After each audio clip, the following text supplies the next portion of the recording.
Where does the narcissist run after striking a blow that was never meant for flesh and blood alone?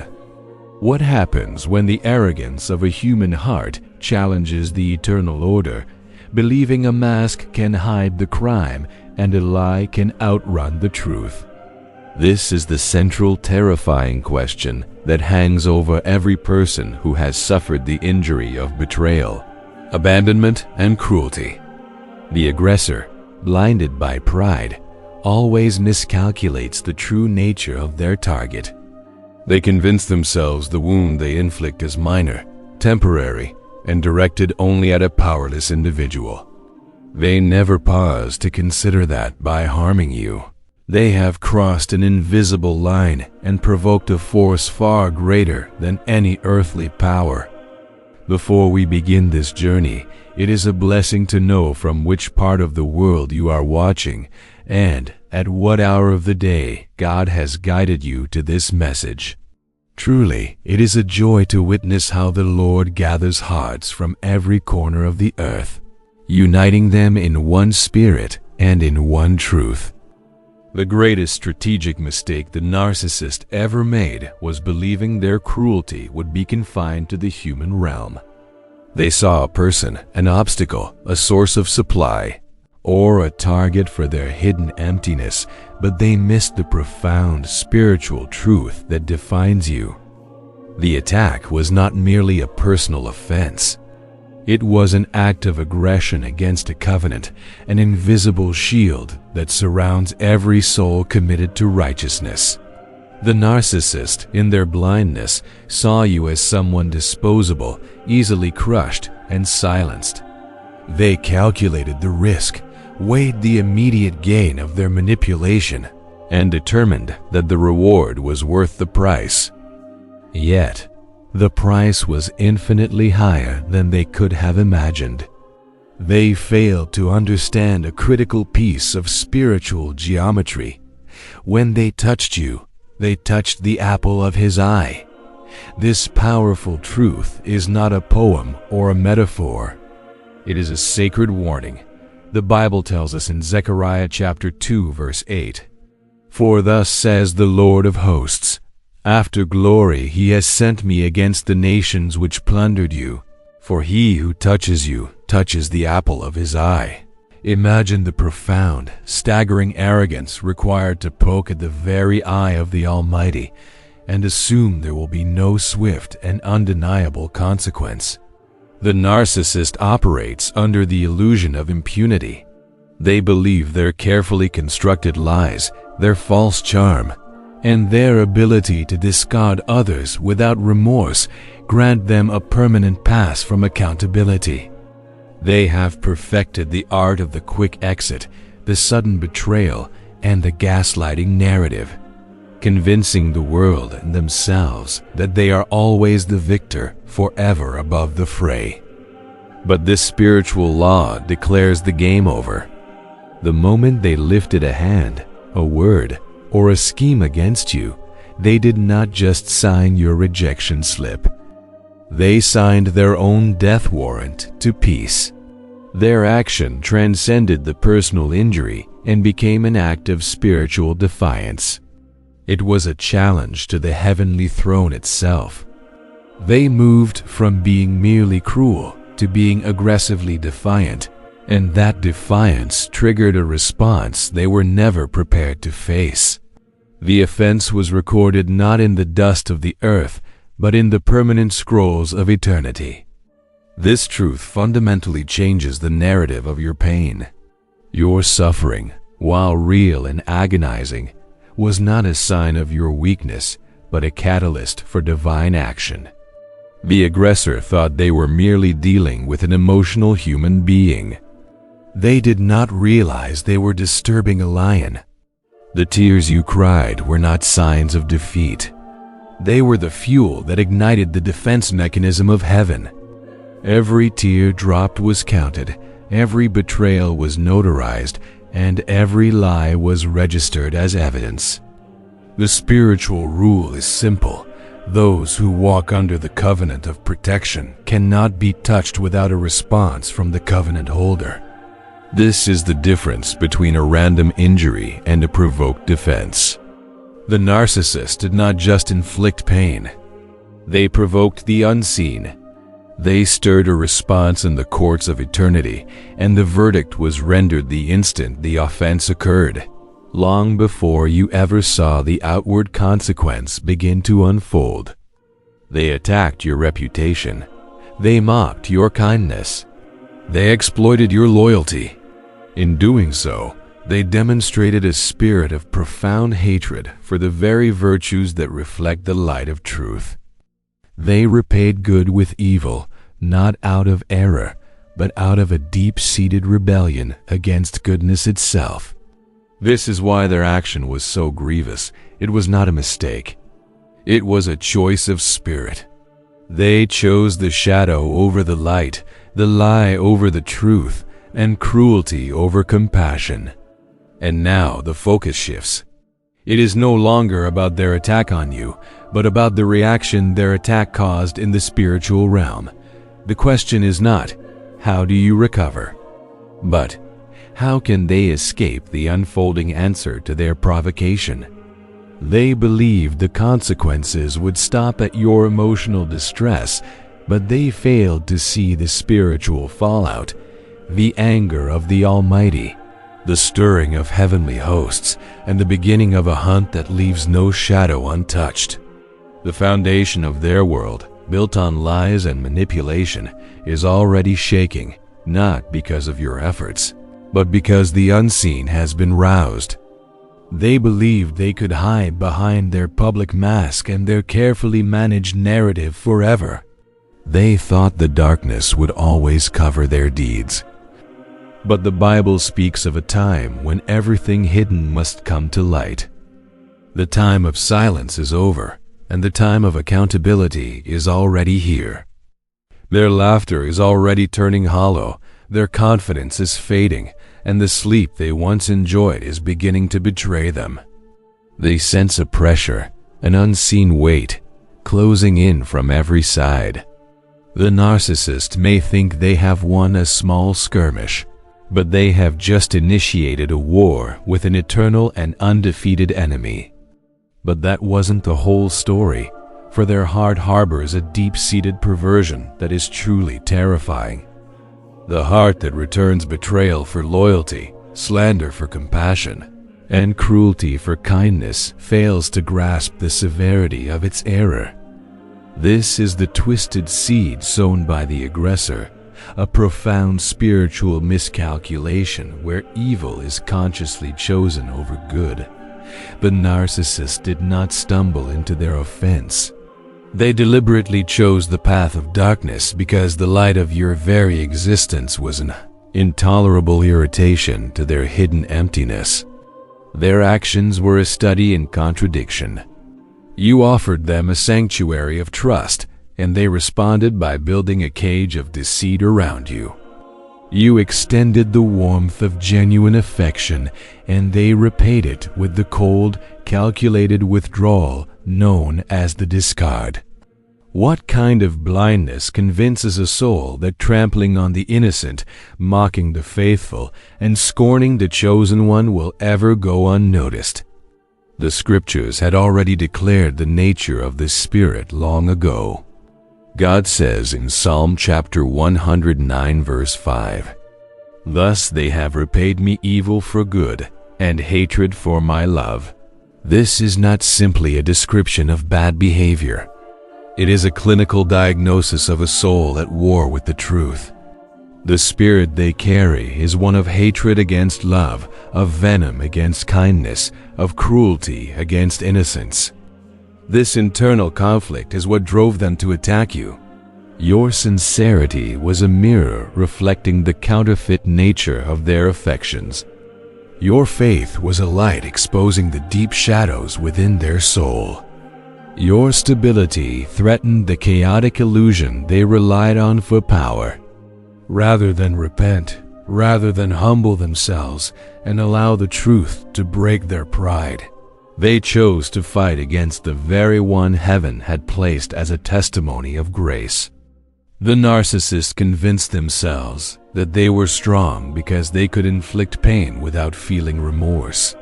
They believed their power lay in their ability to discard a loyal heart without looking back. They mistook their indifference for strength, their manipulation for cleverness, and their selfishness for intelligence.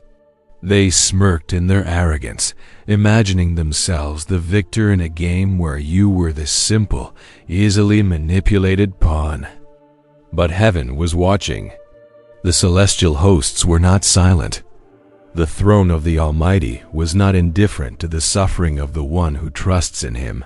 The actions that the aggressor thought were secret, whispered only in the shadows of their own deceit, were being recorded. Every dagger of betrayal, every slanderous word spread, every calculated movement to wound your spirit was being written into the eternal scrolls. Think of the sheer audacity.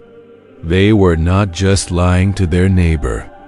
They were attempting to deceive the one who calls all things into existence. They were not just mocking a person's tears. They were mocking the spirit of humility and trust that leads to the very heart of everlasting life. Their mask, which they wore so proudly to deceive the world, only served to mock them before the eyes of the angelic hosts. Their lies, which they trusted to protect their secret life, became the very chains that are now tightening around their own neck.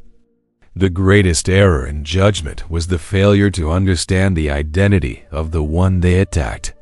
They thought they were simply discarding a person who could not defend themselves. They believed they were silencing a voice. They assumed they were dealing a final, crushing blow. But in reality, they were provoking the justice of a holy presence. They were attempting to silence a child who had the ear of the king. They mocked your tears, but your tears were prayers, and those prayers became weapons forged in the fire of heaven. Every sob that you thought was unheard shook the courts of the Almighty. Every night you spent alone in pain was a trumpet call in the throne room of heaven, declaring the injustice that had been committed. And when heaven hears, heaven responds. The offense was not small. It was not ordinary. It was an assault against the covenant itself. You are sealed with the Spirit, and when they laid their hands, their words, and their schemes against you, they laid them against the one who gave you life. The unjust action of the narcissist was a profound declaration of war against the established order of righteousness. They chose to be the enemy of truth, and in that choice, they sealed their own fate. The time of silence from the courts above has now ended. The process of justice has begun, and the one thing they never expected, the mistake they will regret for all eternity, is that they catastrophically underestimated the depth of your connection to the ultimate power. They believed you were powerless, voiceless, and utterly alone. They failed to realize that you were backed by the armies of heaven, the same force that split the sea, brought great leaders to their knees, and silenced giants with a single stone. The defender stands behind you. And when that force rises, no narcissist, no enemy, no dark force can remain standing. This is why their laughter has already turned hollow, why their schemes are already crumbling, and why their nights are already restless. They have provoked something far greater than your personal defense. They have provoked the vengeance of the Almighty. Once that hand stretches out, every path they thought would save them becomes a dead end. Every door they trusted begins to seal shut. Every escape they relied upon is starting to betray them. The question is no longer what they did to you, but where they will run now that the fury of heaven has been stirred. The narcissist will soon discover that when the hosts of angels rise to defend the one they hurt, there is no shadow, no cave, no mask left to shield them from the judgment to come. But the shutting of the path is far more complete and inescapable than they can possibly imagine. Every whisper is recorded in silence. The narcissist, operating in the darkness of their deceit, relied heavily on the belief that their secret schemes were confined to the shadows. They assumed that their private slander, their hidden manipulations, and their calculated cruelty would never be seen by the world, or, more importantly, by any power capable of exacting true justice. They believed that time would erase the memory of their offense, or that their subsequent charm and fabricated repentance would simply overwrite the ledger. This illusion of secrecy is the bedrock of their self-security. Yet it is the first defense to crumble under the weight of eternal law. The Bible tells us that darkness cannot hide anything from the One, who is the ultimate light. God says in Luke chapter 8, verse 17, "For nothing is secret that will not be revealed, nor anything hidden that will not be known and come to light." This is a promise for the oppressed and a terrifying truth for the aggressor. The celestial courts were not merely observing. They were taking inventory. Imagine a grand, silent courtroom where every single act of betrayal against you was meticulously documented. Every sigh you breathed in private, every moment of confusion they engineered, every false accusation they whispered to others, all of it was being written down with perfect accuracy. The narcissist thought their audience was limited to the few people they manipulated. They failed to see the countless witnesses of the heavenly hosts. While they were smirking in their arrogance, imagining themselves clever and untouchable, heaven was watching. The angels were not silent. The throne of the Almighty was not indifferent. Every slight, every subtle twisting of the truth, every dagger they plunged into your spirit was being transcribed into the scrolls of eternity. They thought their mask would hide them, but it only served to mock them before the hosts of truth. They believed their lies would protect them, but those very lies became the chains that are now tightening around their own neck. The irony of their secrecy is profound. The more effort they put into hiding their true nature and their malicious acts, the heavier the case file became against them. Every time they told a lie to cover a previous lie, they were not buying freedom. They were purchasing more time in the court of eternal judgment. Their silence toward you, the deliberate refusal to acknowledge the pain they caused, was not safety. It only meant the roar of heaven was growing louder, waiting for the appointed time of declaration. This divine inventory process ensures that justice is comprehensive. It does not merely address the grand, visible betrayals. It accounts for the small, insidious acts of emotional violence, the subtle put-downs, the calculated neglect, the gaslighting meant to make you question your own sanity. The narcissist's tactics rely on the slow, invisible erosion of a person's soul, which often goes unpunished in human courts because it leaves no physical scar. But the unseen judge records spiritual wounds that think about the nights you spent alone, replaying their words, trying to make sense of the senseless cruelty. Those hours of struggle were not wasted. They were the very moments the evidence against the aggressor was being sealed. Your tears were not shed into a void. They were collected as undeniable proof of the injustice committed. The suffering you endured was, in a cosmic sense, the evidence in your favor. The aggressor's profound mistake was their failure to grasp the concept of divine omnipresence. They lived as if the universe were empty and only human opinion mattered. They operated under the assumption that if they could control the narrative among their peers, The truth itself could be eliminated. But the Lord declares that the earth is full of His glory, and no place is dark enough to offer sanctuary from His sight. God says in Jeremiah chapter 23 verse 24, "Can anyone hide himself in secret places so I shall not see him?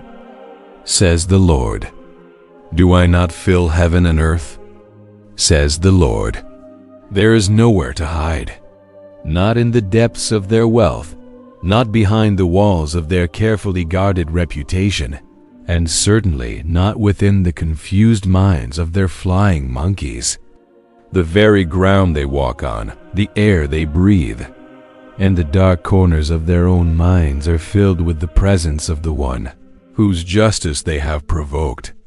The narcissist thought they were simply managing public relations, but they were actually engaged in a spiritual warfare they could not win. They imagined they were silencing a person, but they were awakening armies. They believed their mask was working, but the divine mirror already showed their true, horrifying reflection. The knowledge that every whisper is recorded should bring profound peace to the wounded heart. It means that the truth does not rely on your ability to prove it. You do not have to fight to convince people of your experience, because the case has already been proven in the highest court. Your vindication is not dependent on a human jury, but on an eternal verdict. This understanding allows you to step back from the exhausting struggle of trying to expose them. The aggressor is now facing a relentless hunter, and the next discovery they make is the terrible realization that the armies, awakened by their actions, are rising to defend the one they hurt. The aggressor failed to see the armies of heaven standing behind the one they mocked. The narcissist's cruelty, born of a deep-seated contempt for innocence, was not just directed at you.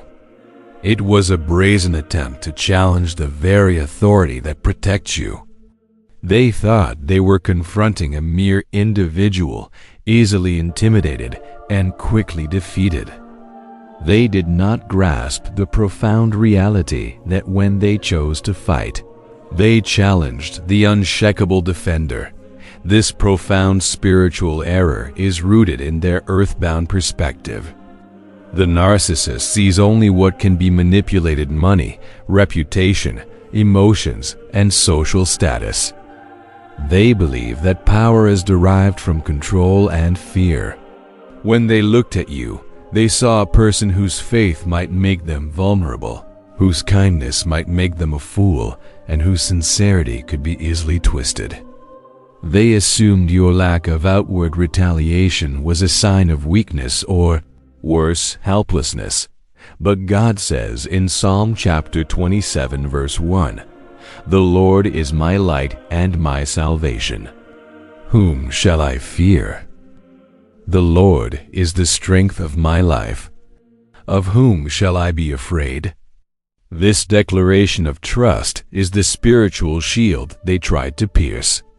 The aggressor believed they could sever your connection to peace, but they only succeeded in forcing you closer to the very source of that peace. They intended to break you, but their actions merely drove you deeper into the sanctuary of the unseen. What they mistook for isolation was actually the quiet gathering of forces on your behalf. The Bible speaks of a God who is not just a distant observer, but an active warrior for those under His protection.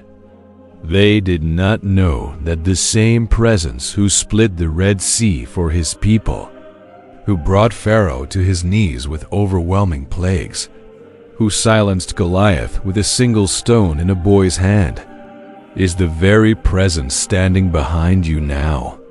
When that force rises, no narcissist, no enemy, no dark power can remain standing.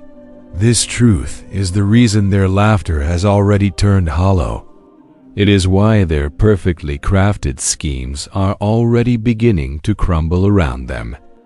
It is why their nights are restless and their confidence is draining away like water through sand. they have provoked something far greater than your personal defense. They have provoked the vengeance of the Almighty, which is not an act of blind rage, but a calculated, perfect application of eternal justice. The aggressor thought their mask was impenetrable. Their lies were believable, and their betrayal was final. They imagined they were silencing a victim, but they were actually awakening armies of angels. They mocked your tears, but those tears became powerful prayers, and those prayers became spiritual weapons forged in heaven's fire. Every quiet sob, every moment of confusion, every injustice was not ignored. The narcissist's arrogance blinded them to the spiritual mathematics of their crime. They were not just dealing with the laws of man, where they might manipulate judges or deceive juries. They were dealing with the law of the Spirit, where evidence is perfect, defense is impossible, and the verdict is undeniable. They failed to acknowledge that you are not just a person, but a testimony of His grace, sealed by His Spirit. To lift a hand against you is to challenge the covenant itself. Consider the absolute insanity of such a challenge. To poke at the eye of the one who created the cosmos and assume there will be no consequence is the ultimate display of self-delusion. Yet, this is the pattern of the narcissist, to operate as if they are the only authority, as if their own skewed reality is the only reality that matters. Their self-importance led them into a strategic blunder of eternal proportions. They thought you were alone. They thought you were voiceless. They thought you were utterly powerless. This underestimation of your true backing is the mistake they will regret for all eternity.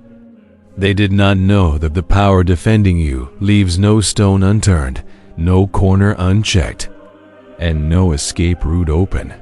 And once that defending presence stretches out a hand, every path the aggressor thought would save them becomes a dead end.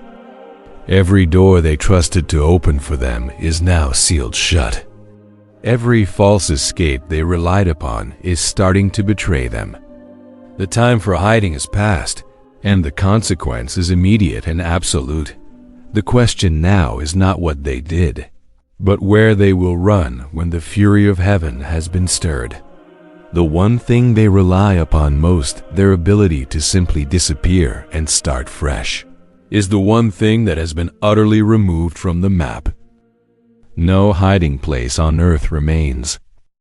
The narcissist strutted through life with the arrogance of one who believes there is always another exit, another opportunity to deceive, another victim to manipulate. They relied entirely on the illusion of perpetual backdoors. Every time they sinned against you, against truth, and against the covenant of protection, they told themselves, "I can get away with this too." And for a time, in the limited scope of human vision, it looked as if they could. They moved seamlessly from one lie to the next, from one betrayal to the next, acting as if the walls would never close in. But when heaven rises, when the great defender stands in defense of the one they hurt, every single path begins to close. The illusion of escape vanishes. It does not matter how carefully they plan their next move, how far they ran across the map, or how high they climbed in social status. The jurisdiction of the Almighty is absolute, and there are no loopholes in the eternal law. The Bible declares the impossibility of hiding from the divine pursuit. God says in Amos chapter 9 verses 2 and 3, "Though they dig down to the depths below, from there my hand will take them. Though they climb up to the heavens above, from there I will bring them down. Though they hide themselves on the top of Carmel, there I will hunt them down and seize them." These words are not merely poetry designed to soothe the oppressed. They are a solemn legal decree written for the arrogant. They are the reality now unfolding in the aggressor's life. The narcissist thought their reputation would be their shield, but it is cracking under the weight of their own recorded lies. They thought their circle of manipulated friends would defend them, but those very friends are drifting away as the truth begins to leak out. A slow, unstoppable poison, the deepest, most profound terror for the narcissist is the loss of control over environment. Their entire self-concept is built on the ability to move freely, to abandon a failing narrative, to simply discard the broken pieces and begin a clean new chapter. Now, they are discovering that the environment itself is turning against them. The air feels heavy. Doors that once swung open are stuck fast. People who once celebrated them now recoil, not because of anything you did, but because the unseen hand is orchestrating a perfect closure. The same presence who parted the sea to make a highway for the innocent is now covering every way of escape for the aggressor. The same power who shut the lions' mouths for the faithful in the den is now shutting every false opportunity the narcissist once trusted to save them. The same authority who opened the prison doors for the persecuted now locks every gate the aggressor tries to slip through. Where can they run when the Creator of all things fills both heaven and earth? Where can they hide when the light of the eternal presence penetrates every corner of darkness? This is the reason their confidence is crumbling in private. This is why annoying, cold fear has begun to settle in their bones. They sense it, even if they cannot admit it. The pressure is building. The doors are closing, and the walls are beginning to seal shut. Their sleep is restless. Their peace is utterly gone. Their public smiles are hollow, maintained by a desperate, frantic effort. Yet, deep down, their soul is trembling because they know something is hunting them that no lie can outrun. No mask can cover, and no power they possess can silence. When the defender covers every path, no cracks are left open. When a verdict of justice is declared, not one detail is forgotten. When the aggressor is hemmed in, they are shut in completely. What they thought would be their safe harbor is becoming their prison. What they thought would be their greatest advantage is now their downfall. The weapons they trusted are turning against them, because when eternal authority arises, every defense collapses into dust. This closure of every path is not only a warning about the aggressor, it is a profound reminder for you. While the narcissist scrambles, panicking and clawing for exits that no longer exist, your faith should rise. Your confidence should become unshakable. If every escape is sealed for them, then a highway is surely being opened for you. If their doors are locked shut, then grand gates of restoration are swinging wide for you. The one who fights for you leaves no quarter for those who hurt you. You do not need to chase revenge or spend your energy trying to expose them. The one who fights on your behalf ensures that the enemy has no place to run right now or ever again. The focus now shifts from their failed flight to the terrifying realization that the very traps they set for you were designed to ensnare them instead. Their own schemes became chains. The narcissist is a master architect of traps, always designing strategies intended to cause your downfall, destroy your reputation, or shatter your spirit. They pride themselves on their ability to think 3 steps ahead, setting snares that seem impossible to detect until it is too late. The central brutal irony of their current predicament is that the very traps they so cleverly laid are now recoiling upon them, snapping shut on their own ankles. They thought the power lay in their manipulation, but manipulation is a temporary illusion. The law of the Spirit is an immovable reality. What a person sows, they must also reap. They planted seeds of confusion, hoping to harvest doubt in your mind. Now, they are the ones choked by uncertainty. They sowed the gossip and slander, hoping to ruin your name. Now, they are finding that the very same whispers are returning to poison their own reputation. They thought they were building a fortress of lies, but they were actually weaving a prison for their own soul. God says in Psalm chapter 7 verse 15 and 16, He made a pit and dug it out, and has fallen into the ditch which He made. His trouble shall return upon his own head, and his violent dealing shall come down on his own crown. This is not a simple metaphor. It is the blueprint for divine justice against the aggressor. The pit they dug for you, the carefully planned exposure, the sudden betrayal, the strategic abandonment is the very ditch they are now struggling to climb out of. The trouble they manufactured to bring you low is now settling with crushing weight directly upon their own head. Consider their most effective weapon, the mask of innocence. They use this mask to fool the masses, to enlist flying monkeys, and to convince others that they were the victim and you were the unstable one. They relied on their charm and their ability to spin a narrative. Now, as the unseen hand of justice begins its work, that mask is cracking.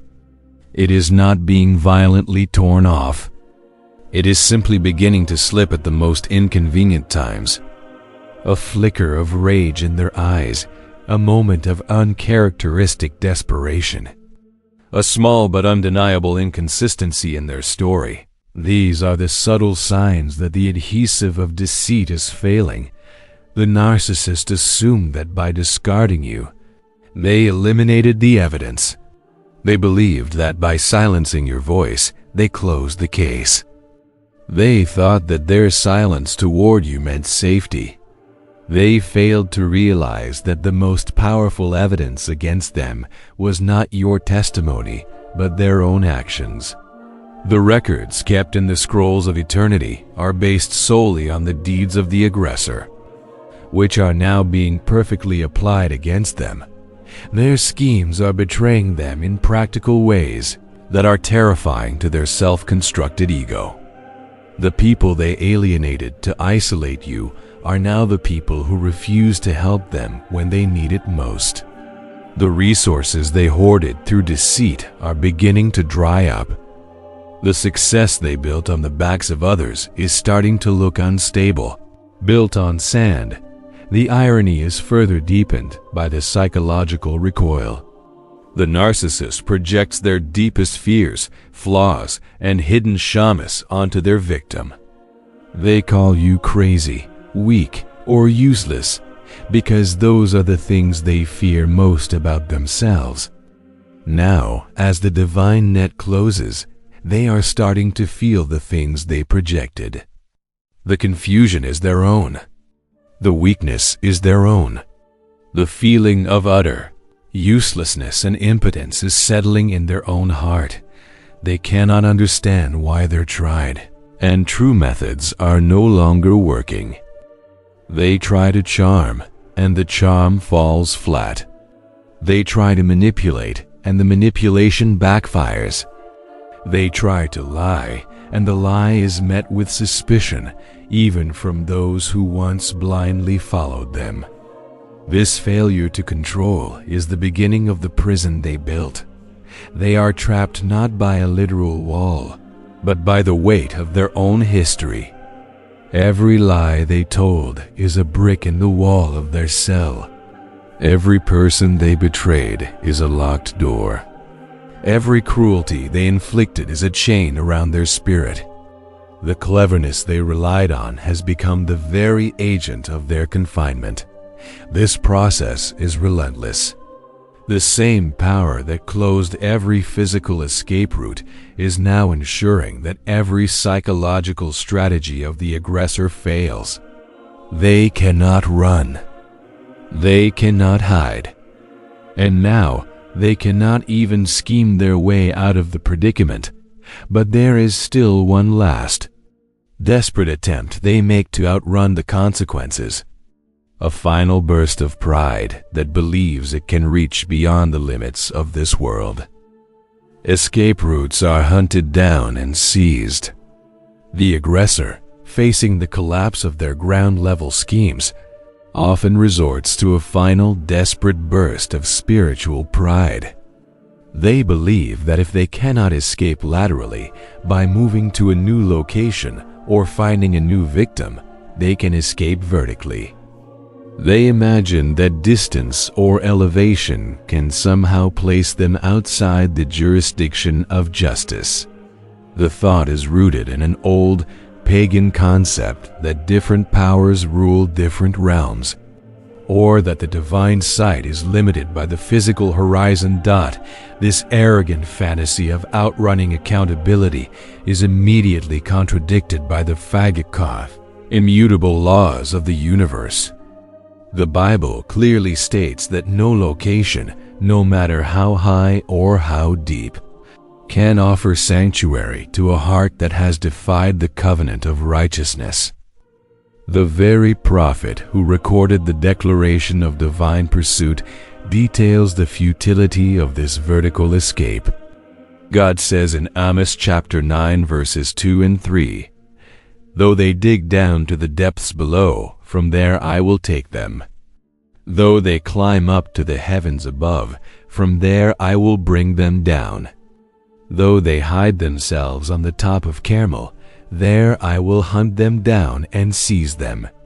This passage removes all doubt about the narcissist's final desperate attempt to flee. There is no escaping the pursuit of the righteous judgment.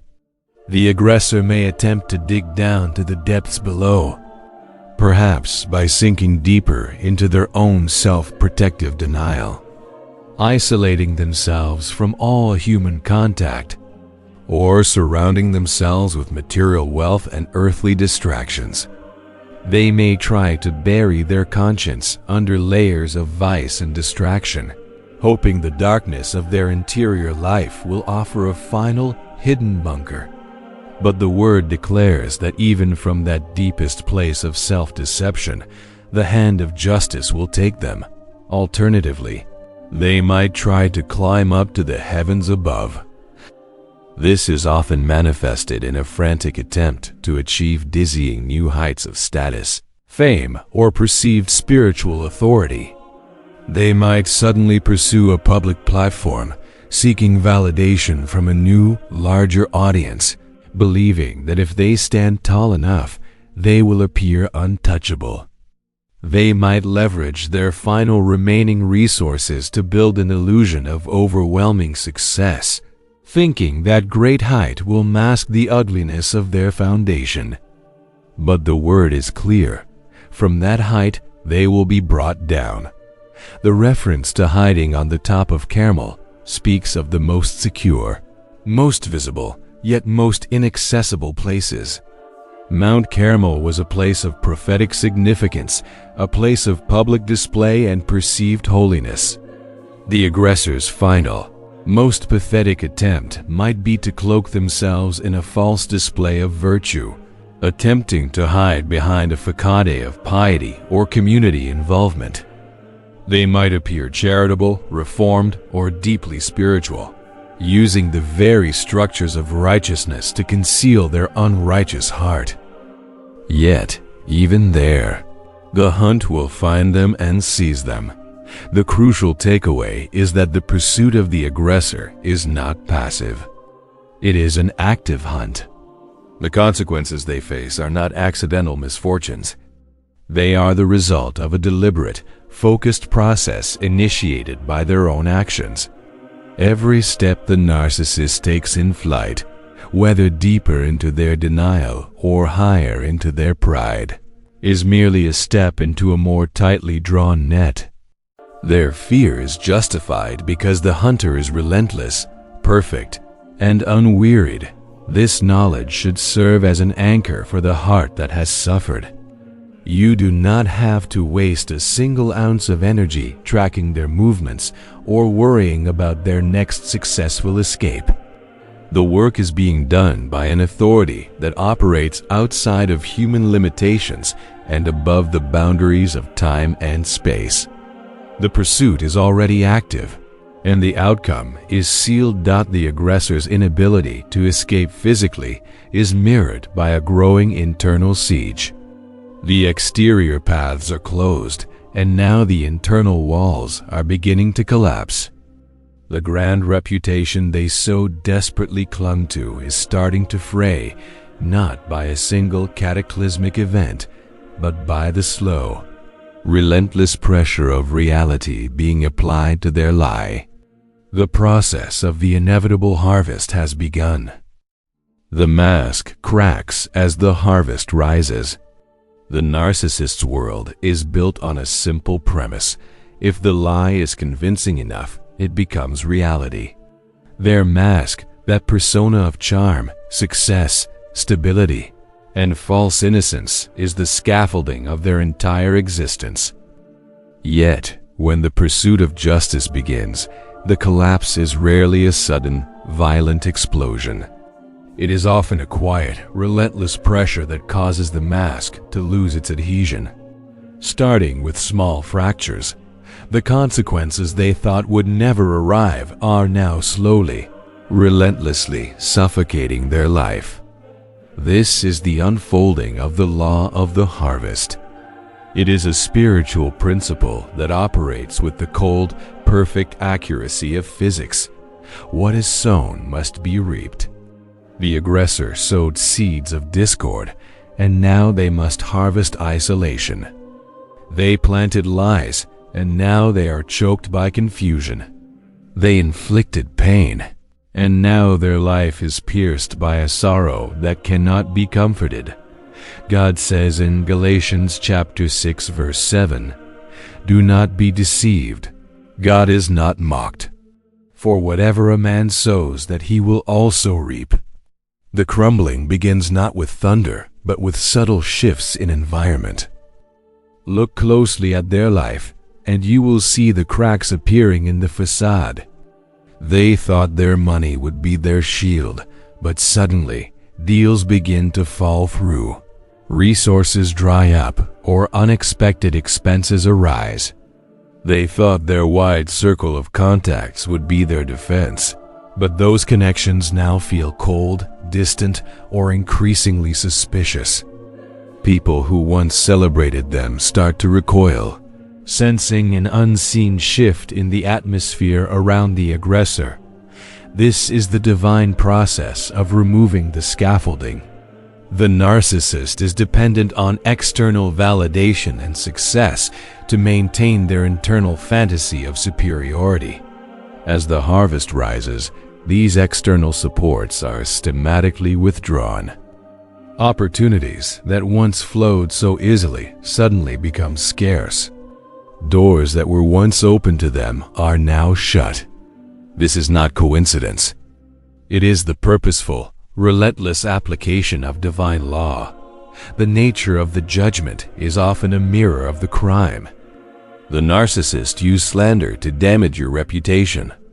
Now, their own reputation is cracking, not because of what you said, but because their own inconsistencies and historical cruelties are starting to speak for themselves. The weight of their past deeds is settling on their current standing. They use silence and emotional withdrawal to punish you. Now, they face a spiritual and relational silence that is terrifying.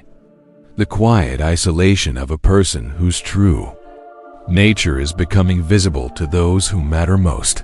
The most terrifying crack in the mask is the loss of internal peace. They can still post pictures of triumph, still try to smile for the camera, and still attempt to convince the world that nothing has changed. But their eyes tell the truth. The joy has fled.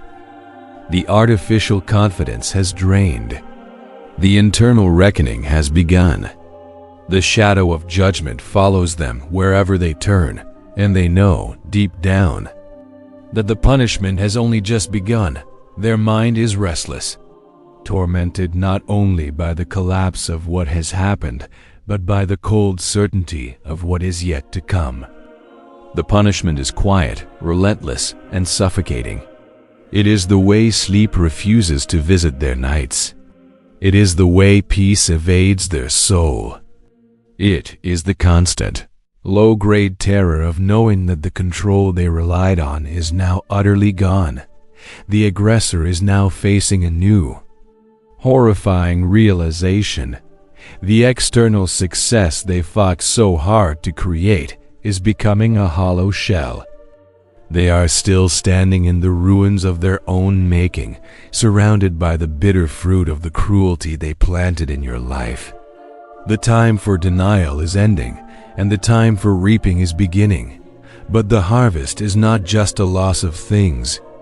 It is a profound internal shift where the very foundation of their false identity is broken. Confusion replaces deceit and arrogance. Once the external props of their life are removed and the mask begins to crack, the aggressor is forced to confront the bitter fruit of their own sowing. The seeds of pain planted so cavalierly in your life are now yielding a ferocious harvest in their own existence. This consequence is a direct reciprocal exchange. They planted deceit, and now they are choked by confusion. They sowed arrogance, and now they stumble under humiliation. They inflicted pain on you, and now they are pierced by a relentless pain in their own spirit. God says in Job chapter 4 verses 8 and 9, "Even as I have seen, those who plow iniquity and sow trouble reap the same. By the blast of God they perish, and by the breath of his anger they are consumed." This harvest is not metaphorical. It is the unfolding of divine law in their daily reality. The narcissist who once had a smooth, persuasive tongue now finds their words sounding hollow and desperate. The lies that once convinced thousands now fail to sway even one person close to them. The confidence that was once intimidating now looks increasingly frantic and pathetic. They are experiencing a profound, unsettling loss of intellectual control. They cannot understand why their tried and true strategies are failing.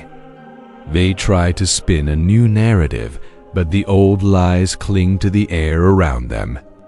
They attempt to manipulate a new source, but the new contact is inexplicably skeptical. This intellectual paralysis, this deep, choking confusion is the exact consequence of their deceit. They built their entire identity on the distortion of truth. And now truth itself is their enemy, turning every thought, every word, and every plan into a stumbling block. Furthermore, the arrogance they projected outward is now being returned as crushing humiliation. The moments they spent mocking your tears, scoffing at your faith, and celebrating your pain are now returning as private, agonizing memories. They are seeing their own actions reflected back at them, not through your eyes, but through the unforgiving lens of an external collapse. That feeling of superiority, which was their fuel, is draining away, replaced by the profound, unwelcome sensation of being powerless and exposed. The narcissist thought they were the author of their own story, perpetually dictating the plot. But the higher authority has taken the pen, and the chapter they now face is one of relentless reaping. What they celebrated as victory, your pain and their escape, has become the very evidence of their downfall. The weapons they used to wound you are now the weapons turned back upon themselves. The delay they sowed into your journey, The time and opportunities they stole through their selfishness are now being experienced by them. Every step they attempt to take forward is hindered and slowed. Their timeline is delayed, their goals are frustrated, and their progress is blocked, not by chance, but by the precise, reciprocal application of what they inflicted. They wanted you to be stagnant and frustrated. Now, they are the ones caught in the unforgiving current of stagnation. This process is a terrifying and isolating experience for the aggressor because the very relationships they relied on for security are fracturing. Their friends are falling away, their family ties are straining, and the public eye that once admired them is now shifting with suspicion. They are drowning in the very loneliness they engineered for you.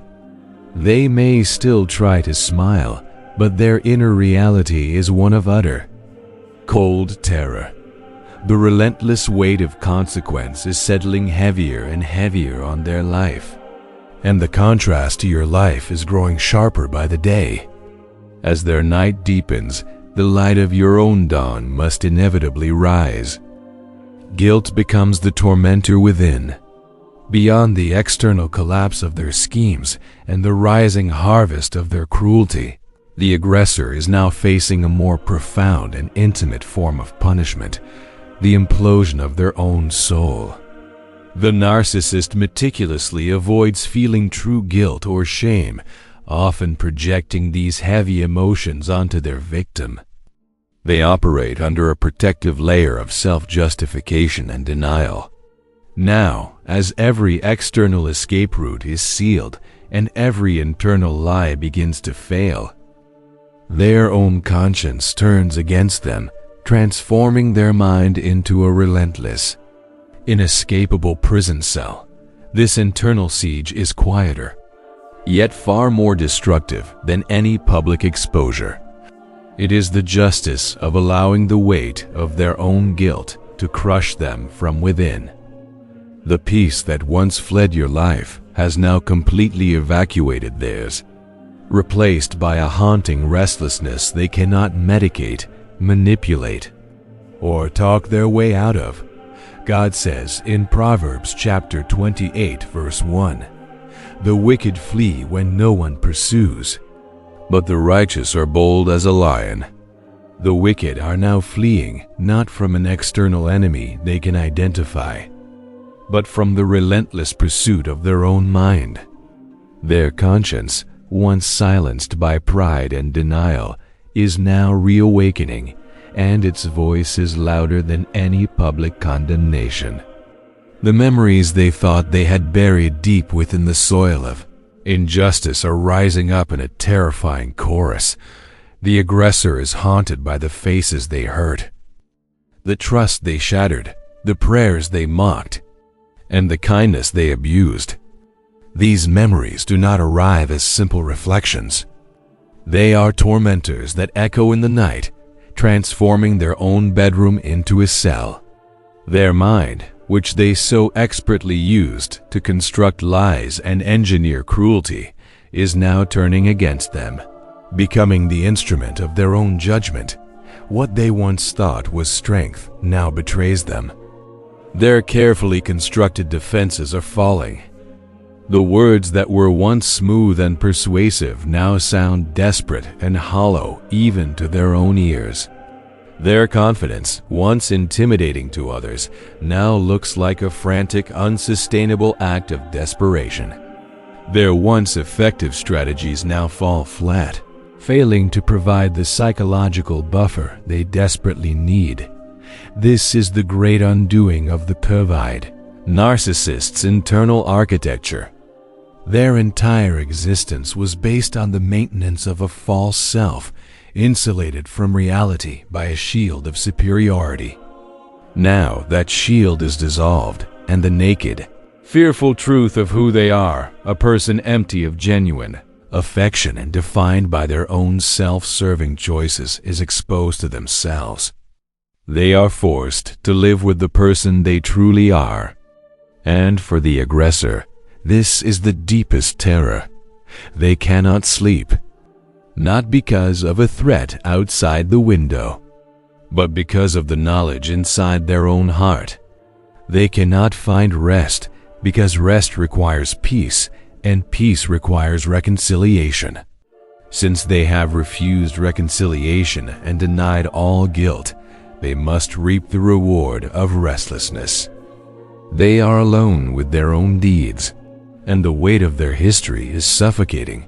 This is the justice of the Almighty, not only to allow the external collapse of their empire of lies, but to ensure that the internal fortress of denial also falls.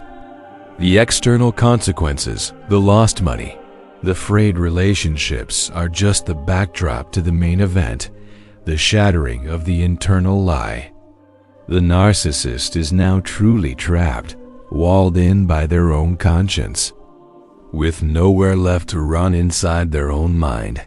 And while all this internal and external unraveling takes place in the aggressor's life, the contrast is made absolute. A very different story, one of peace and establishment, is simultaneously being written over the life of the one who was protected. While they fall, your dawn rises. While the aggressor stumbles under the weight of judgment, tormented by their own deeds and witnessing the slow, agonizing collapse of their manufactured world, a profoundly different story is being written over your life. Though they plotted against you, though they mocked your name, and though they wounded your heart, heaven never left you uncovered.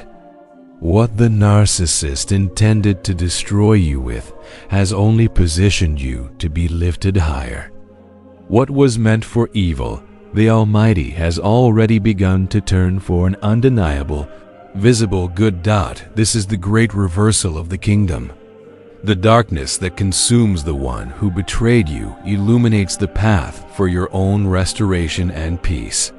You may not have seen this reality in the nights you cried yourself to sleep, nor felt it when loneliness gripped your soul.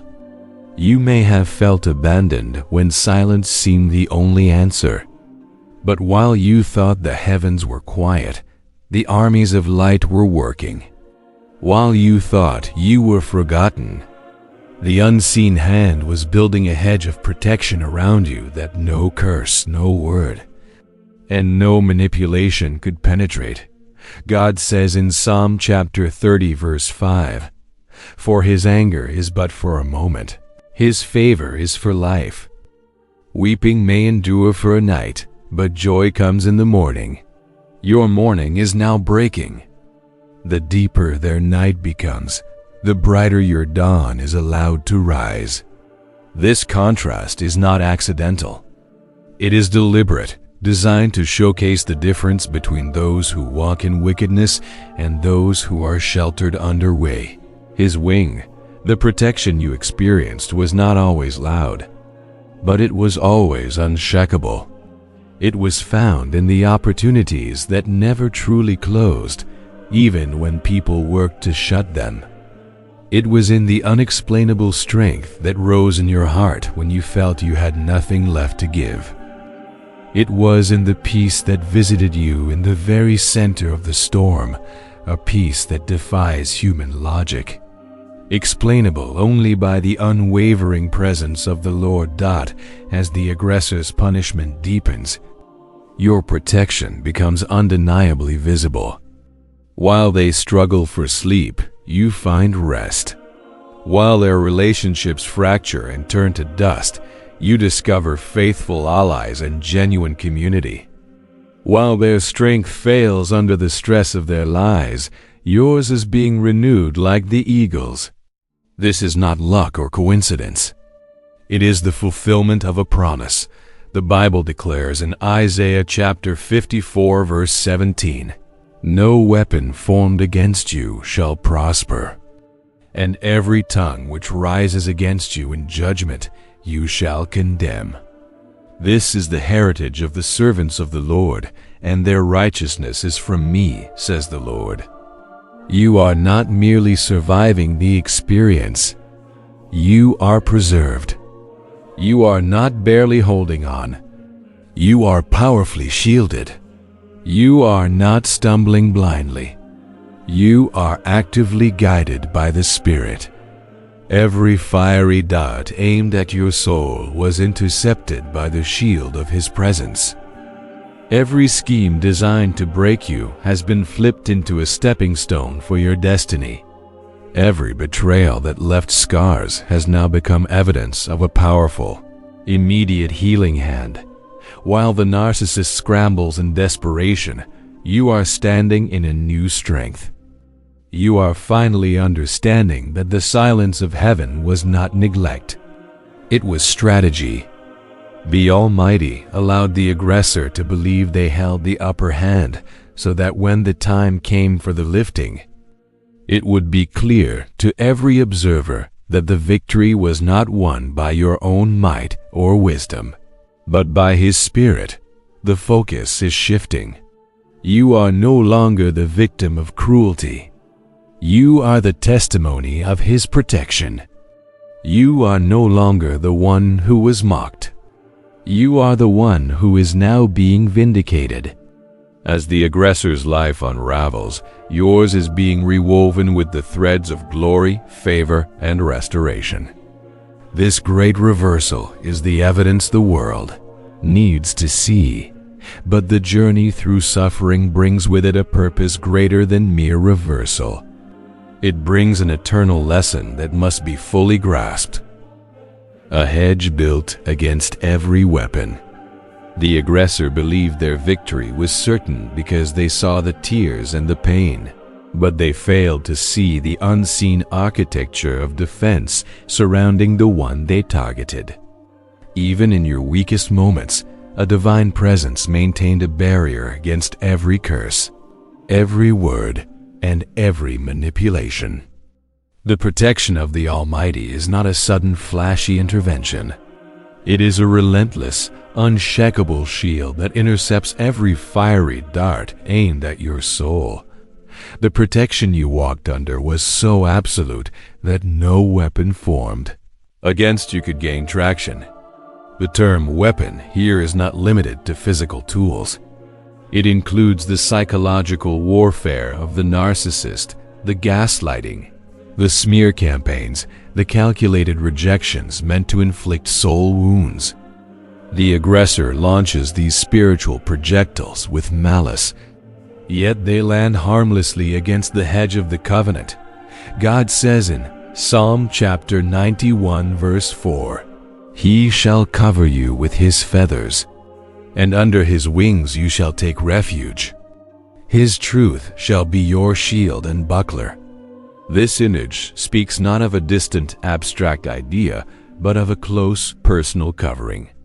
It means that every strategy the narcissist employed was met with a counter, strategy that was perfect in its timing and complete in its execution. When they spread a lie about your character, the truth of your integrity was simultaneously established in the hearts of those who truly mattered. When they tried to isolate you, faithful allies or unexpected connections appeared to anchor you. Every move they made to break you was rendered ineffective. Consider the times when you thought you could not survive the betrayal. Those moments were not evidence of vulnerability, but of preservation in process. The shield did not prevent the enemy from aiming the weapon, but it prevented the weapon from prospering. You felt the intensity of the fire, but you did not burn. You felt the sharpness of the dart, but it did not pierce the core of your spirit. This endurance is the undeniable proof of the hedge built around you. The narcissist's schemes rely heavily on penetrating the mind and corrupting the spirit of their target.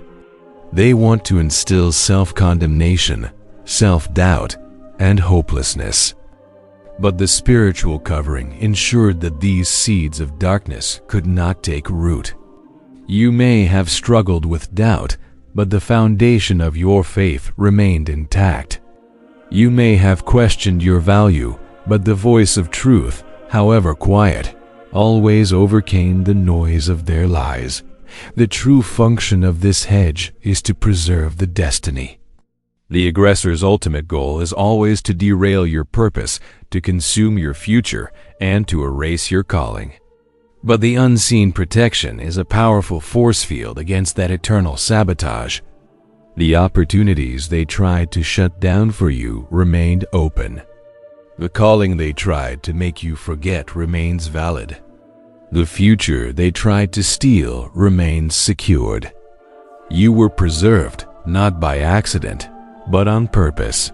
While the narcissist is now facing a relentless internal and external collapse, their peace gone, their sleep troubled, their strategies failing, you are standing in a place of rest and renewal. The contrast is a lesson for the world to witness.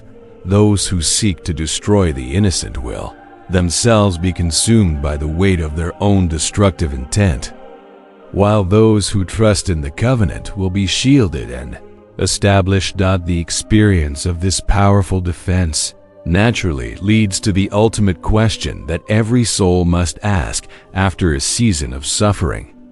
Why was this trial allowed? The answer lies not in their punishment, but in the refining of your faith. The fire that refined your faith. If you look back over the pain, the betrayals, and the sleepless nights, a profound question may linger.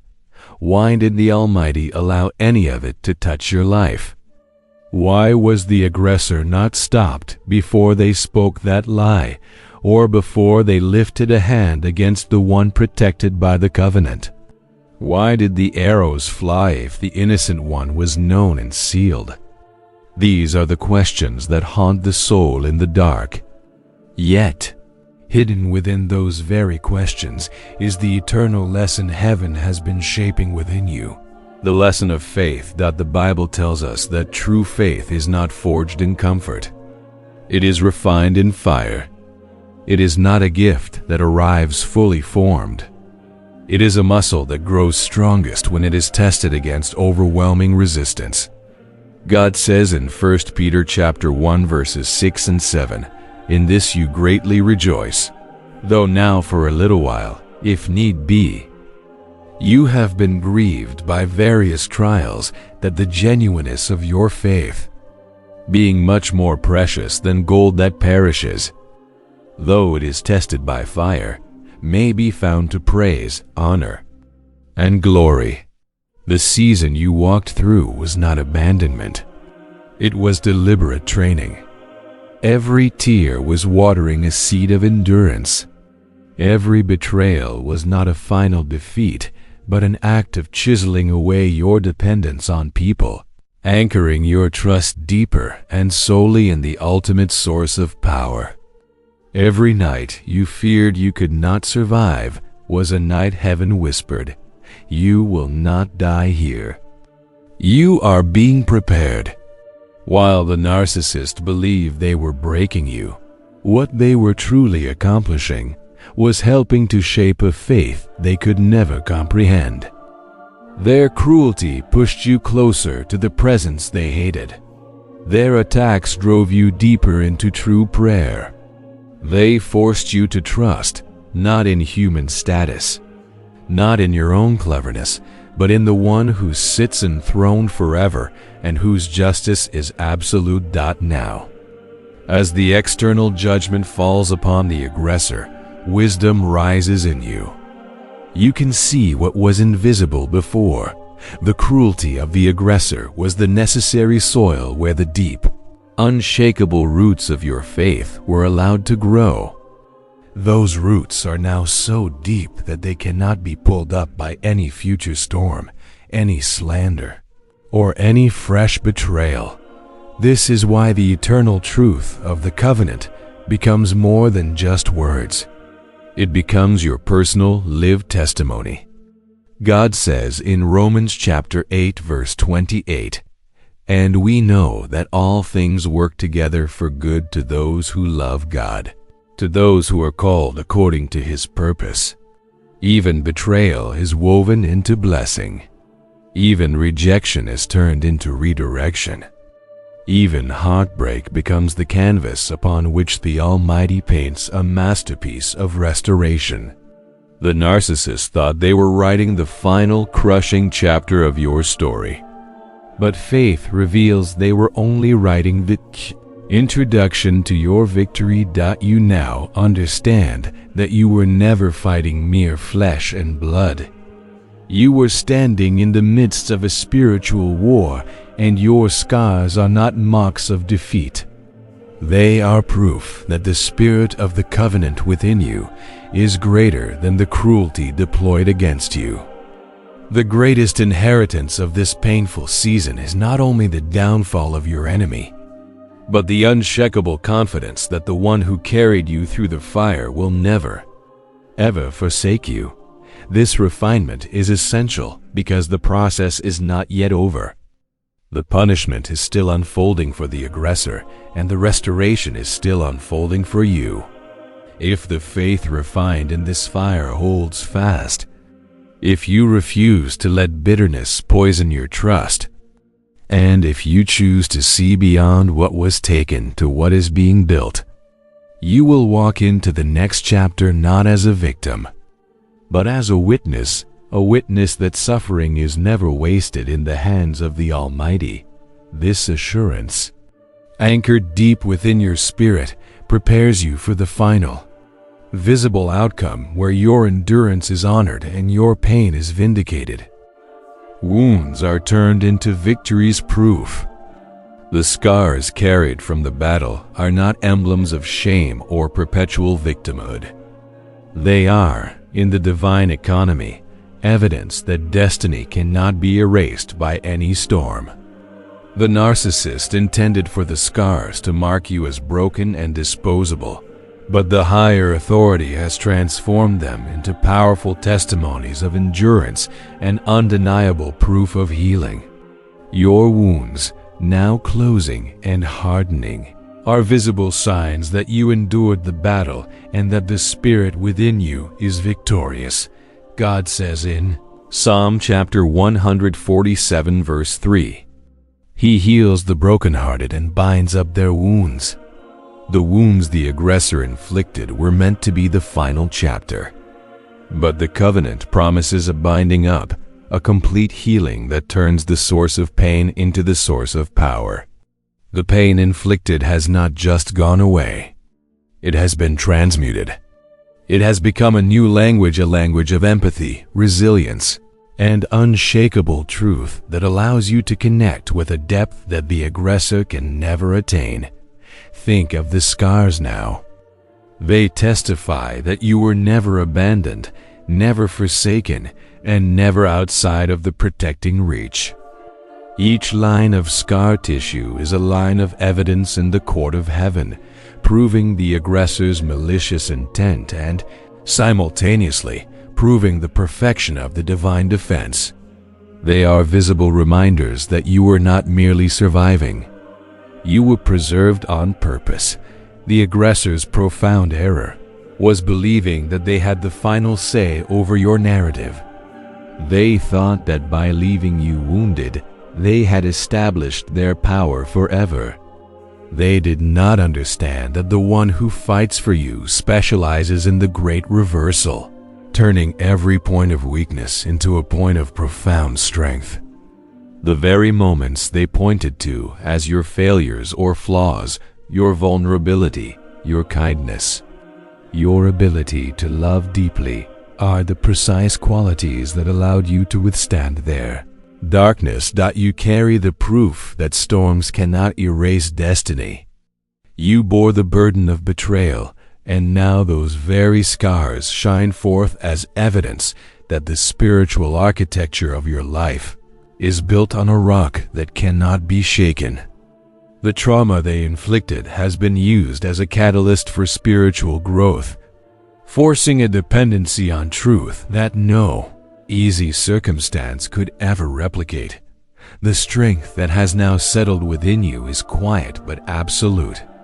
It is the wisdom gained from having seen the darkest of human hearts and realizing that the darkness holds no true power over light.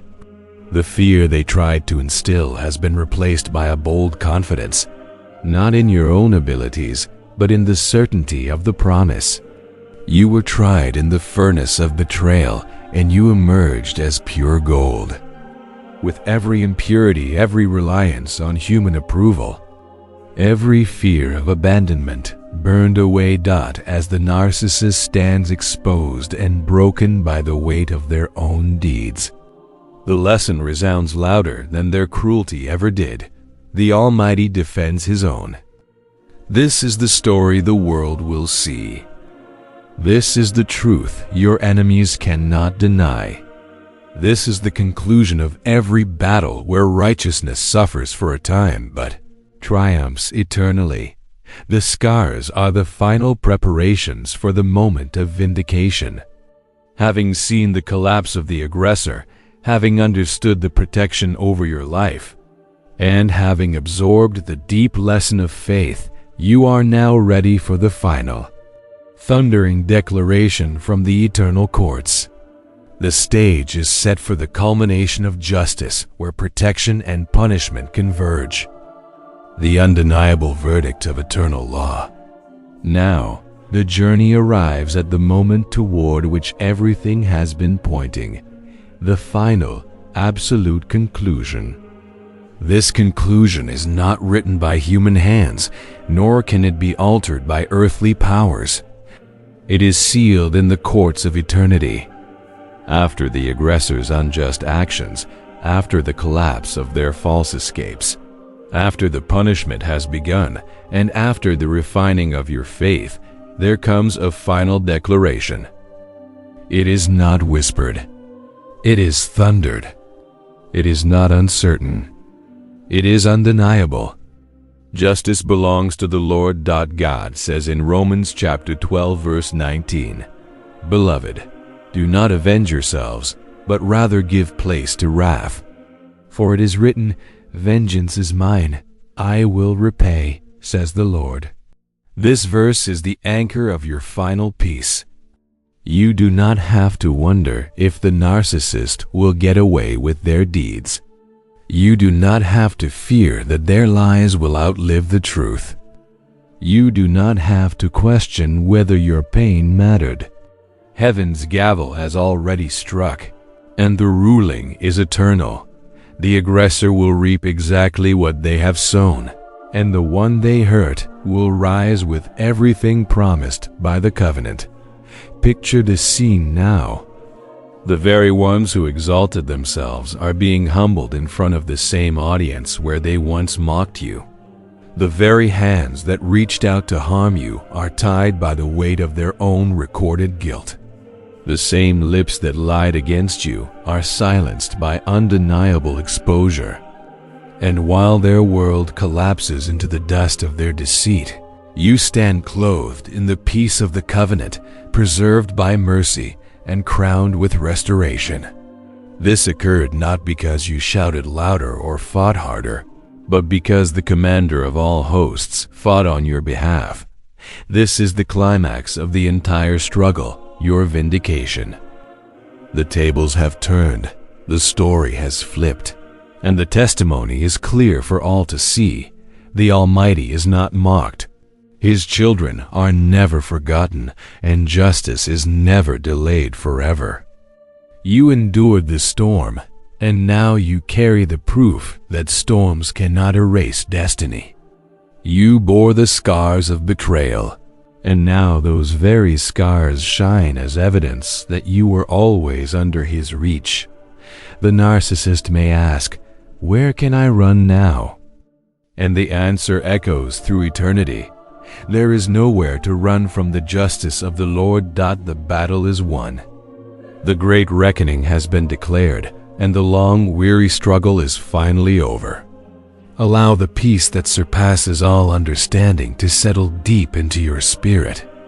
The heavy lifting of vengeance and exposure has been carried out by an authority far more capable than any human effort. You are now free to release the burdens of anger, the need for closure, and the desire for human approval. The ultimate approval, the final verdict, has already been given. Walk forward not as the one they tried to destroy, but as the one the Almighty Himself has vindicated. Let the memory of the struggle fade, replaced by the profound, comforting assurance of this eternal truth: the righteous will flourish. Your path now leads not to dwelling in the ruins of the past, but toward the open fields of restoration, healing, and profound peace, knowing that your defender has spoken and your future is secure. This quiet confidence, this deep peace, is the final irreversible victory over the cruelty that once tried to define you.